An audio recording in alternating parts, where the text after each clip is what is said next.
नमस्कार मित्रांनो, ऋतुजाज रेसिपीमध्ये तुमचं मनापासून स्वागत आहे. बाहेर पडणारा हा सुंदर पाऊस आणि हवेत दरवळणारा हा गारवा, अशा वातावरणात गरमागरम मसाला चहाचा एक कप मिळाला तर दिवसच सुंदर होऊन जातो. तर आज आपण अगदी सुगंधी आणि कडक मसाला चहा बनवणार आहोत. त्यासाठी आपण ताजा गवती चहा स्वच्छ धुवून घेतला. आता गॅसवर भांडं ठेवून गॅस पेटवून घेऊया. गॅसचा फ्लेम कमी करून त्या भांड्यामध्ये 2 कप पाणी घालूया.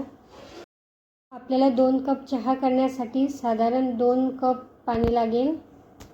हे पाणी छान गरम होऊ द्यायचं आहे, म्हणजे चहाचा स्वाद हळूहळू पाण्यात उतरतो. आणि पाणी गरम होत असताना त्यामध्ये ताजा गवती चहाच्या काड्या तोडून घालायच्या आहेत. आणि आता हा गवती चहा काही मिनिटे छान उकळून घ्या, म्हणजे त्याचा सुगंध आणि चव पूर्णपणे पाण्यात उतरते. पाणी उकळेपर्यंत खलबत्त्यामध्ये 2 ते 3 लवंगा घ्यायच्या आहेत, 2 ते 3 काळी मिरी आणि जायफळाचा एक छोटासा तुकडा घेऊन जाडसर कुटून घ्यायचा आहे. हा मसाला तुम्ही एकदाच जास्त प्रमाणात करून हवाबंद डब्यामध्ये ठेवू शकता, जे प्रत्येक वेळी चहा बनवताना कामी येईल. तर आपला गवती चहा छान उकळला आहे. त्यात आता दालचिनीचा छोटा तुकडा टाकायचा आहे. आता त्यात थोडीशी इलायची पावडर घालूया. यानंतर आपण तयार केलेला ताजा मसाला चहात घालूया. यामुळे चहाला अप्रतिम सुगंध आणि मसालेदार चव येते. आता थोडंसं ताजं आलं किसून घालूया. एकदा पाण्याला उकळी आली की यामध्ये 2 टीस्पून चहापत्ती घालूया.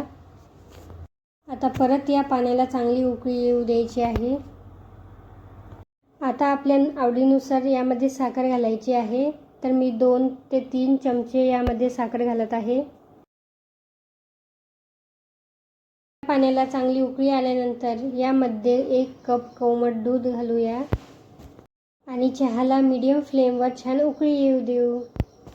चहा जितका छान उकळेल तितकी त्याची चव अधिक खुलते. बघा किती सुंदर रंग आणि मसालेदार सुगंध आला आहे. आता शेवटची एक छान उकळी आल्यावर भांडं हलकंसं गोल फिरवूया आणि गॅस बंद करून चहा गाळून कपात सर्व करूया.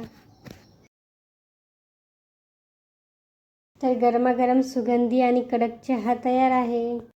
पावसाच्या या सुंदर वातावरणामध्ये बिस्किटासोबत या चहाची मजाच काही वेगळी असते. तर असा घरगुती मसाला चहा तुम्ही घरी नक्की ट्राय करून बघा.